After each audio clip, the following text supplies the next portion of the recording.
ladies and gentlemen, the story you are about to hear is true.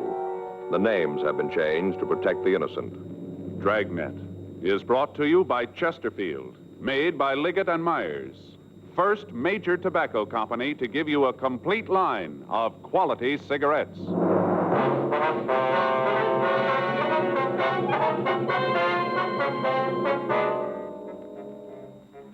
You're a detective sergeant. You're assigned a robbery detail. 2 hold-up men have been operating in your city. You've got descriptions of the men and of the car they're driving. Your job, get them. Smokers by the thousands are now changing to Chesterfield. No wonder. More and more smokers are learning this fact for themselves. Chesterfield, low in nicotine, highest in quality. A published fact proved by chemical analyses of the country's 6 leading cigarette brands. Chesterfield, the only cigarette ever with a record like this. Regular or king size, Chesterfield is best for you.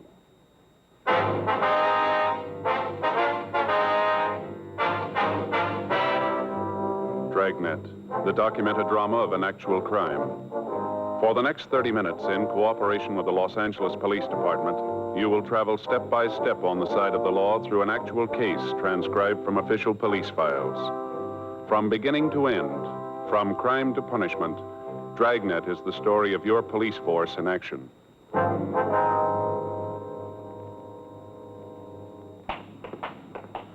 It was Tuesday, April 14th. It was warm in Los Angeles. We were working the day watch out of robbery detail. My partner's Frank Smith. The boss is Chief of Detectives Thad Brown. My name's Friday. We were on our way out from the office, and it was 10:46 a.m. when we got to the corner of Calhoun Street and Van Nuys Boulevard. The Universal Hobby Shop. Yes, sir. What can I do for you? We'd like to see Stanley McGowan, please. Oh, Stan's not in right now. Anything I can do for you? When do you expect him? It shouldn't be long. He just went out for some coffee. Hey, sure there's nothing I can do? No, sir. You know where he went? No, I don't. Probably up the street. He'll be right back, though, if you want to wait. All right, fine. Pull up a couple of those stools. Make yourself comfortable. Thank you. You mind if I go ahead with this? I'd like to get it finished this afternoon. No, sir. You go right ahead. Pretty jazzy deals. You seen them? What's that? These boat models. Put them in a bottle. Oh, yeah. Mm-hmm. This is a new one. Just came in. Take a look. Jean Lafitte's boat. Pretty, isn't it? How's that? Lafitte, the pirate, you know. Oh, yeah. How do you get it inside the bottle? Well, the bottle comes in 2 halves. It's cut apart lengthwise. Here, you put the boat in and glue the halves together. There are a couple all finished over there. Look pretty good. Mm-hmm. How long's McGowan been working here? Oh, I guess it's been about 6 months, around in there. You guys friends of his? We want to talk to him. Oh. That's funny about him. What's that? Well, he doesn't seem to have any close friends. Hey, you know, like you could call up and ask a favor from. Never hear him talk about anybody like that. You ever seen any of his associates? Oh, a couple of times when we get ready to close up, there might be a guy waiting for Stan. Most of the time he plays a single, though. I've tried a couple of times to get him out, you know, stop at the bar on the way home, have a couple of drinks. Stan won't have any part of it, plays it single. Does he have a car, would you know? Not that I've ever seen. Say, will you hand me that gold paint over there? Yeah, sure. This one? No, the small one there. Yeah, that's right. Here you are. Ah, thanks. A little bit of this goes a long way. Touch up the tops of the mast here, and she'll be ready to rig. Well, these friends of his that pick him up, what kind of car do they drive? Say, what are all these questions for? Who are you guys? Police officers. This is Frank Smith. My name's Friday. Cops. Well, what do you want with Stan? He done something? We just want to talk to him. I sure hope it isn't anything serious. I'd sure hate to lose Stan. Is that so? Yeah, he's one of the best riggers we've ever had. There's a couple of his models over there. Take a look. That one in the case, $150, old Ironsides. One of the best boats we've turned out. Stan did that. Sure got a steady hand. And that's what it takes when it comes to rigging, a steady hand. Want to go out now, Rudy? Yeah, in a minute. A couple of fellas here want to talk to you. You want to see me? Your name's Stanley McGowan? Yeah, that's right. What's this about? They're cops, Stan. Yeah? This is Frank Smith. My name's Friday. I'd like to talk to you, McGowan. You sure? What about? Might be better if we went out to the car, huh? Make no difference to me. You fellas stay here. I'll go out for some coffee. All right, thank you. Bring you back some? No. No, thanks. I won't be long. Okay.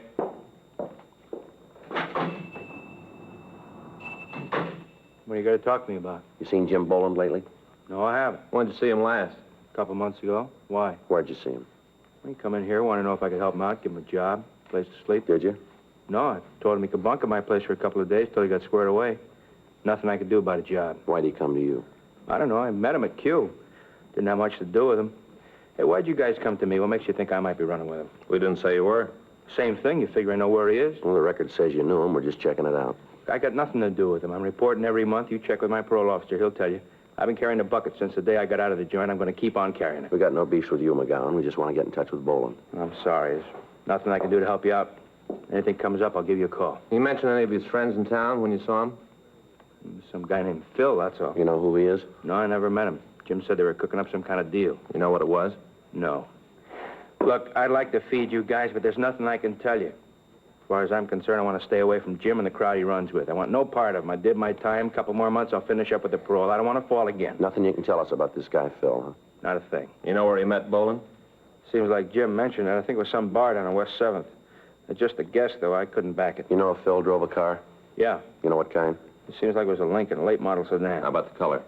It was dark.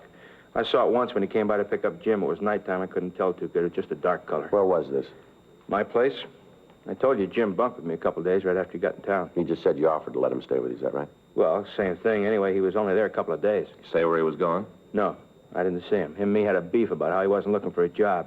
He used to sit around all day reading magazines. We finally had a fight about it. I told him to get out. Wanted no part of him. I came home that night. He was gone. I haven't seen him since. I don't much want to either. Mm-hmm. Look, what are you after him for? What's he done? Just want to talk to him. He got a piece of these market jobs around town? Why do you ask that? Well, it sounds like Jim, the way he works. I just figured maybe it was him. He checked the board. He violating parole? They tell us he hasn't shown up for 3 weeks. That's too bad. Kind of figured maybe he'd swing it this time. How do you mean? A couple of times up in the joint, we'd get to talking. He said he finally learned it. Figured out there was no way to beat it. Said if he got his parole, he's going to stick by it. Get a job, carry a bucket. Too bad. Mm-hmm. All that talk, I really believed he meant it. So did the parole board. 6 weeks before, on March 3rd, the manager of a large supermarket had arrived at work. When he opened the front door, he found that a customer had followed him into the building.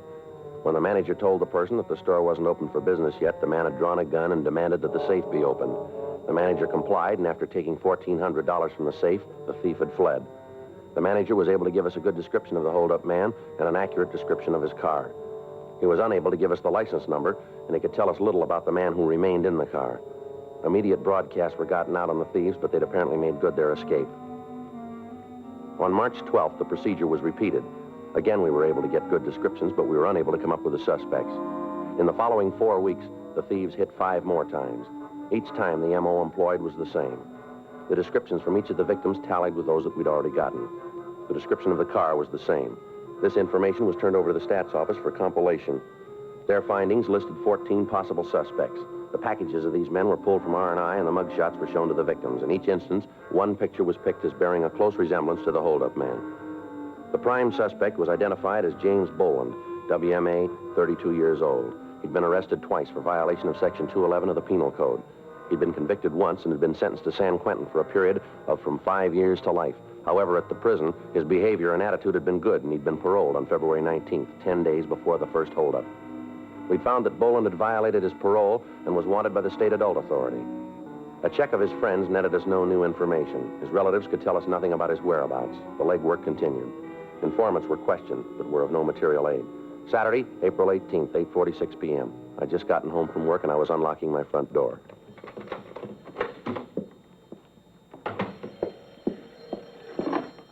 Hello? Oh, yeah, Dave. Mm-hmm. Yeah, well, I just got it. When was that? Yeah, I guess so. Yeah. I'll have to call my partner. Right. Yeah, where? Yeah, I know where that is. Well, let's see. It's 8:47 now. It'll take us about, 15, 20 minutes. Right. Okay, we'll see you there. Yeah, sure. Bye.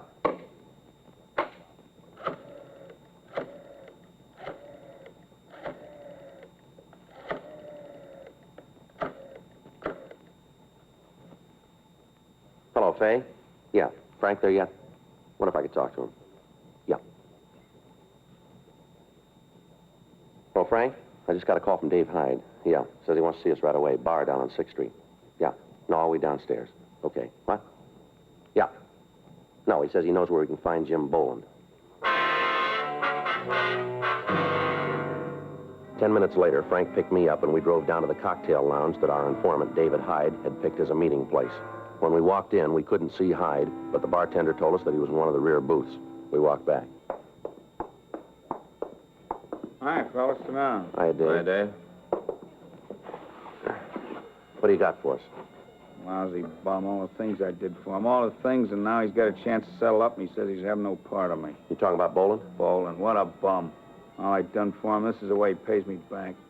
Boy, you just wait till I spread the word around. There won't be anybody in town who'll have anything to do with him. He's through in this town. T-H-R-E-W. All right, Dave. Settle down. Give us the word. Where'd you see him?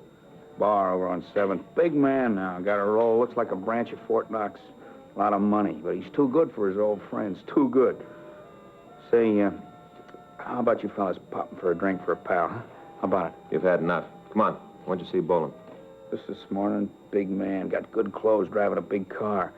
Asked him for a loan, just to get squared away, pick up a couple of tabs I got around town. Just see me over the hump. You know what kind of car he's driving? Yeah, big Lincoln. Brand new. Got red leather trim on the seats. Even got one of those seats that goes up and down, but he can't give a pal a helping hand. I spread this word around town, he's really finished. Ain't a guy in town that'd touch him with a 12-foot pole, or a real darb, a real darb. You know where he's living? Nah, I don't know. Probably got a house out in Bel Air. It looks like he can afford it. Who's he running with, you know? Yeah, some guy who's lighting cigarettes. What's that? Some guy who lights his cigarettes all the time. Supposed to be some gun from the East. Thinks he's such a big shot. The cheap kind, you know. Kind of guy who has his suits cut so as you can see they're carrying a gun. You know, cheap. You know this fella's name? A couple of times I heard old Jim call him Phil. Phil something, I don't know. A real darb. Hey, fellas, how about a drink? I'm feeling real bad. You still on H? Oh, no, I swear to you. I haven't had a pop in a long time. I'm trying to get off this stuff. Figured if I could get drunk enough, it wouldn't be so bad. Rough go. Come on, how about a drink? You've had enough, Dave. You know if Boland's carrying a gun? I don't know for sure. I didn't see one. This darb Phil's got one. Got his coat cut so as you can see it. Real cheap, small time.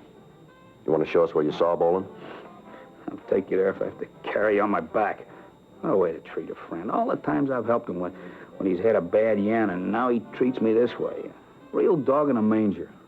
I got a lot of friends in this town, a lot of buddies. Word gets out about Jim, he's finished. Miserable bum. I think about the rough times him and me had together. I get ill. I-L. All right, let's go. If you nail him, you going back to the joint? Suppose so. How long are they going to give him? It's up to the court. Ain't a court in the world that'll give that bum what he's got coming. All I want to see is that he gets it good. I want to see him turn the key and lose it after what he did to me. I'll tell you something else, too. Yeah, what's that? He's building a big habit. Is he hooked? He ain't chipping with it. I bet money he's shooting 4 or 5 caps a day. That much easy. You sure about that? Well, why'd I lie to you? What reason I got to lie? All right, Hyde, let's go. Hey, how about a quick belt before we go, huh? I'm feeling rocky. Just a quick one. Huh? Let's pick up Boland first, then we'll see what we can do for you. Yeah, then you'll take care of it, huh? We'll see. Yeah, just so he gets his every pound. Can't wait to see the look on his face when he finds out the whistle's been blown. Oh, I can't wait. Neither can we. Let's go. 9:13 p.m. Hyde, Frank, and I drove over to West 7th Street. Our informant pointed out the bar where he'd seen the suspect, Boland. He told us that when he'd seen him last, Boland said that he'd be in the bar that night. We called the office and told them where we were, and then we went into the place. Boland wasn't there, but the bartender said that he was expected. The three of us sat down in a booth at the rear of the place, and we ordered black coffee for our informant. We waited. 9:30 p.m. 10. 10:30. There he is, coming in now. When you saw him this morning, did he say this guy Phil was going to be here? No, not to me. How about it, Joe? You better get out of here, Dave. Use the side door, will you? Yeah. We'll check with you later. All right, let's go. Boland? What? You Jim Boland? What do you want? Police officers, you're under arrest. All right, Boland, come on, get up. Come on your feet. Stand still. He's clean, Joe. What's going on? What are you pulling a deal like this for? I didn't cause any trouble. All right, come on, let's go. Somebody blew the whistle on me. Somebody did. I'm going to find out, and I'm going to get to him. I swear I'll get to him. Where's Phil? Huh? Phil, where is he? I don't know what you're talking about. All right, Boland, let's go. Listen, you tell whoever it was blew the whistle, they better start looking for a place to hide, because I'm going to get to him if it's the last thing I do. You called it. What? It might be.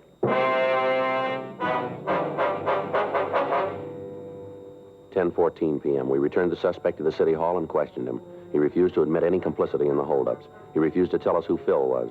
We talked to him for 5.5 hours, and we got nothing. At 3:30 a.m., he was taken over to the main jail and booked in on suspicion of robbery. We checked out the room that he told us he was living in, but we were unable to come up with anything that would tie him in with the holdups. 3 days passed. On Tuesday, April 21st at 8:30 p.m., a special show-up was arranged. Out of the 7 victims who were present, 5 said that the suspect looked very much like the man who had held them up, but none of them would give us a positive identification. Jim Boland was returned to the felony cell block, and we talked to the victims. All of them commented on the fact that the suspect we had in custody was the same height, the same weight, and had the same general coloring and appearance as the person who'd robbed them. However, none of them would swear positively that he was the person. At 10:15 p.m., Frank and I went up to the felony section and had Boland brought from his cell to the interview room. His previous sullen attitude had changed considerably. How'd I make out? You got any identification? 5 of them say you look like the man. Well, they're wrong. They gotta be. I didn't have nothing to do with those holdups. If they say I'm the guy, then they're making a bad mistake. They seem pretty sure about what they say. They can't be. Look, they saw me behind the screen. You bring them up here. Let me talk to them face to face. I'll talk to them. I got nothing to hide. Just let me talk to them. You know we can't do that. I always thought it was up to you to prove a guy was innocent as well as trying to make him for a job. That's right, it is. Then why don't you give me a break? I got no part in these heists. You look good for him. Probably a lot of other guys who do, too, but that don't mean they are. Come on, what do I have to do to make you believe? Why don't you come off of this, Boland? We got you going in. Why not play it smart and cop out? How can I cop out when I got no part in it? I'll lay it out for you. The M.O. used in the jobs matches yours. Big deal. A lot of guys work the way I used to. Physical description we got matches you. So I haven't got 2 heads. A lot of guys look like me. The beef in the bar. If you didn't have anything to worry about, why'd you start the fight? How'd I know who you guys were? Maybe you was out to pull a heist Oh, on me. that's a nice try, Boland, but it won't work. You knew we were officers. Now, why don't you save us a lot of time and tell us the truth here? You guys wouldn't know it if it bit you. There's one way to find out. Yeah? Try it. You got a cigarette? Here. You want one? Yeah.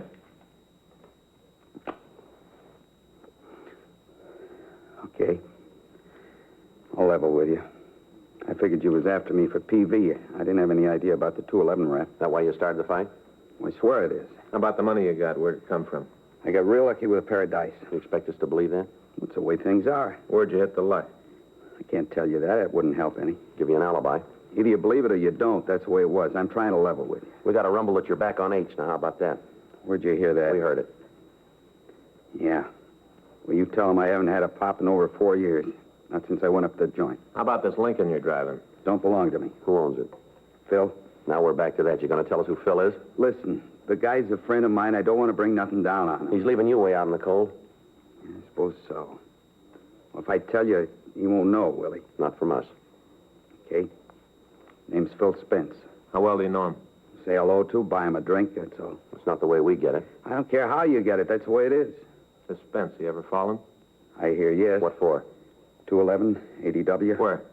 Here, California. He on parole? No, he got out clean. At least that's the way I hear it. You know where we can pick him up? I told you I buy him a beer once in a while. I don't pay his rent. You're the one who said you wanted to go down the middle. All right, but I'm giving it to you that way. I don't know where his pad is. Does he work for a living? I don't know. I never heard him talk about a job. You know who he runs with? Some guy named Ed. You ever see him? No. Know where he can be reached? Sometimes they hang around the bar where you picked me up. How about it, fellas? You're going to buy this story? Yeah, we'll check it out. I swear it. I got no part in it. Sure, you got me cold for PV. I know I got to go back for that, but I want nothing to do with the rest. We'll check it out. You do that. You'll find out what I said's the truth. You willing to identify these 2 other guys for us? How do you mean? Check over some mugs? Sure. Just as long as you believe me. We'll see. You won't regret it.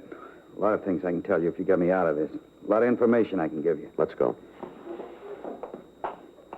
You're going to give me a break, huh? We'll check it. Say, either one of you guys got some extra butts? I'm out. Yeah. Here, take these. Thanks. Anything else you need? Not unless you can fix it for me to shave. We'll talk to the jailer about it. Beard's starting to itch. I'd like to get it off. We'll see what we can do. You going to start checking my story now? That's right. You go to work on it. You'll find out. Yeah, sure. I'll pay you back. Just believe me, I'll pay you back.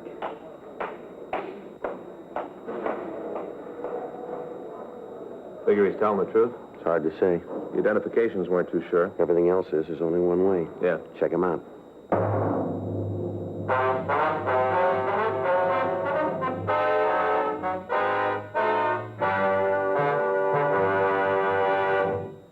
You are listening to Dragnet, the authentic story of your police force in action. At cigarette dealers, in vending machines, At supermarkets and stores coast to coast. Chesterfield, please. Smokers by the thousands. Yes, smokers by the thousands are now changing to Chesterfield. The only cigarette ever to give you 1, proof of low nicotine, highest quality. Chemical analyses of the country's 6 leading brands confirm that. 2, the only cigarette ever to give you this proven record with smokers. Again and again, over a full year and 1/2, a group of Chesterfield smokers have been given thorough medical examinations.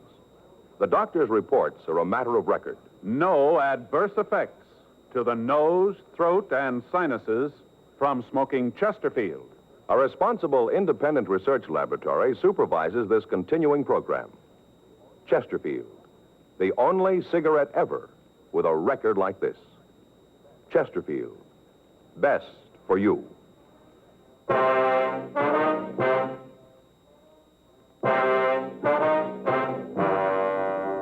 Tuesday, April 21st. After we left the suspect, Jim Boland, at the main jail, Frank and I went back to the city hall and checked the name Phil Spence through R&I. There were 9 packages carrying records for men with that name. 2 of them had served terms for robbery in the state penitentiary at Folsom, California. We got off communications to George Brereton up at Sacramento and to Washington, requesting information on known criminals having that name. 12:30 a.m. We went back to the jail and had Boland brought from his cell. We showed him the mug shots from the packages we had, but he failed to give us an identification. We talked to him about Phil Spence. He gave us all of the information he could about the missing suspect's habits. At this point, we were still not sure that Boland wasn't implicated in the holdups, but we had to check out what facts we had. The one point which seemed to verify Boland's story was that the victims were unable to give a positive identification of him. 1:30 a.m. We went back to the office and checked out for the night. The following morning, Wednesday, April 22nd, we started to recheck Boland's story of his movements during the times of the holdups. Upon re-questioning some of the witnesses, we found that they weren't as sure as they had been of the facts. That afternoon, we got a kickback from Sacramento. It contained 3 more possibles. CII said that they were sending us mugshots of the men by airmail special delivery. Boland gave us a list of places Spence was known to frequent. We came up with the name of a girl that the suspect was known to see from time to time. We got the address and we went out to talk to her.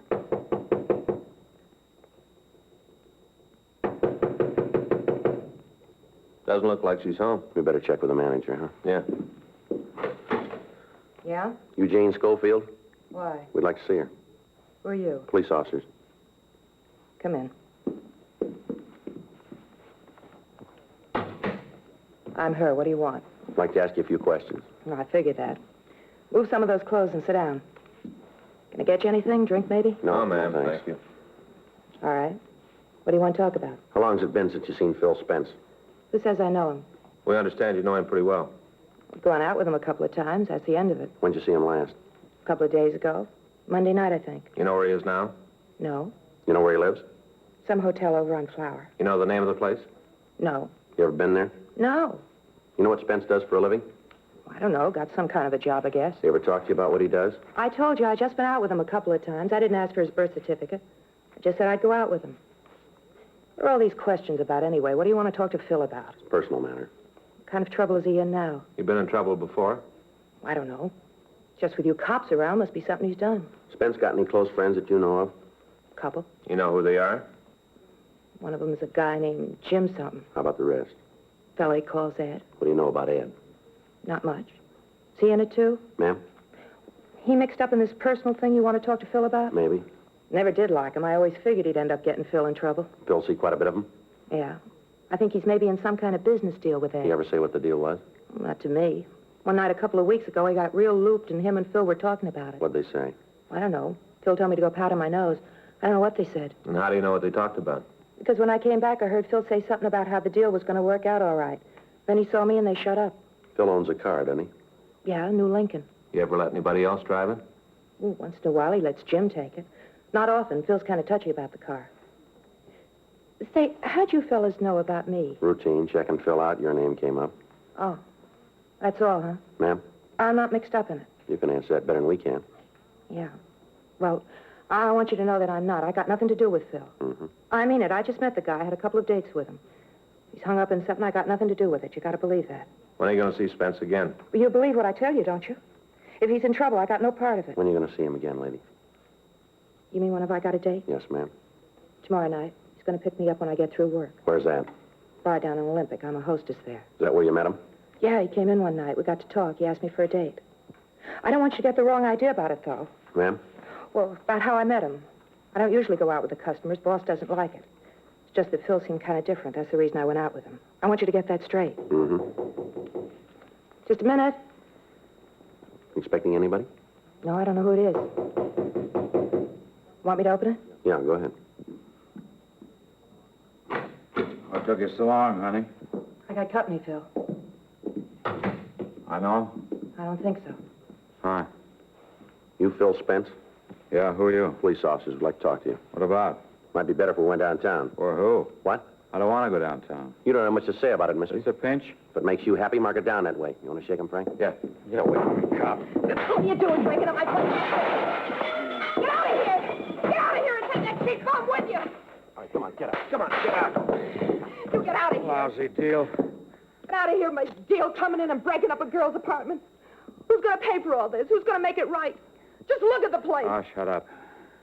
Why don't you tell me they were here? Why didn't you say something? All right, Spence, let's go. I'm coming. All I want to know is who told you. Who yapped? That lousy Eddie, I'll bet. He's the one. Never should have picked him up. He with you on the jobs? He told you, didn't he? How about Jim Boland? He in with you, too? Oh, that guy hasn't got enough sense to come in out of the rain. He's worse than Ed. Should have known not to get mixed up with that dumb Eddie. I should have known. It always happens. Yeah? You're on with a jerk, you're going to get tripped up. Lousy Eddie shooting off his mouth. Hadn't been for him, you'd never got us. I'm going to tell him off. What's the difference? You told them everything they wanted to know. You're all going to jail. Why don't you shut up? You're always wrong, sister. Not this time. Let's go. The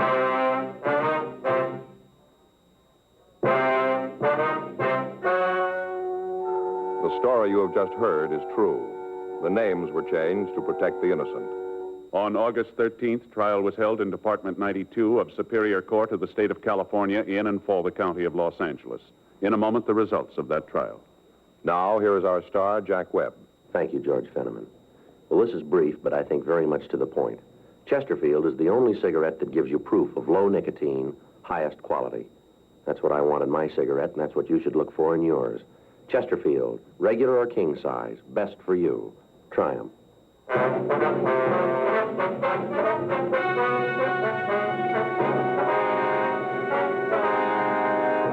Philip Donald Spence and Edwin Floyd Morse were tried and convicted on 4 counts of robbery in the first degree and were sentenced as prescribed by law. Robbery in the first degree is punishable by imprisonment in the state penitentiary for a period of not less than 5 years. Jim Nathan Boland was released to the State Adult Authority for action on violation of his parole. He was returned to San Quentin for the balance of his original term.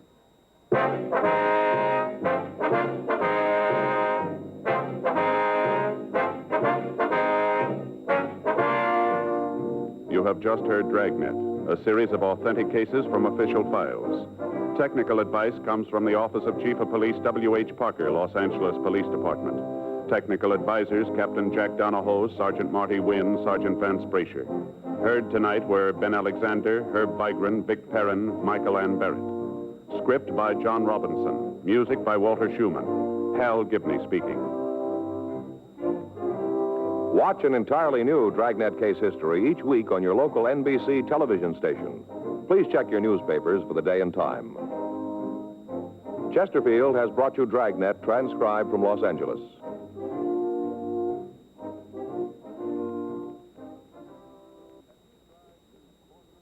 Have you tried new cork tip Fatima? It's the smooth smoke with Fatima tips of perfect cork, king size for longer filtering, and Fatima quality for a much better flavor and aroma. Fatima is made and guaranteed by Liggett & Myers Tobacco Company. Try Fatima today.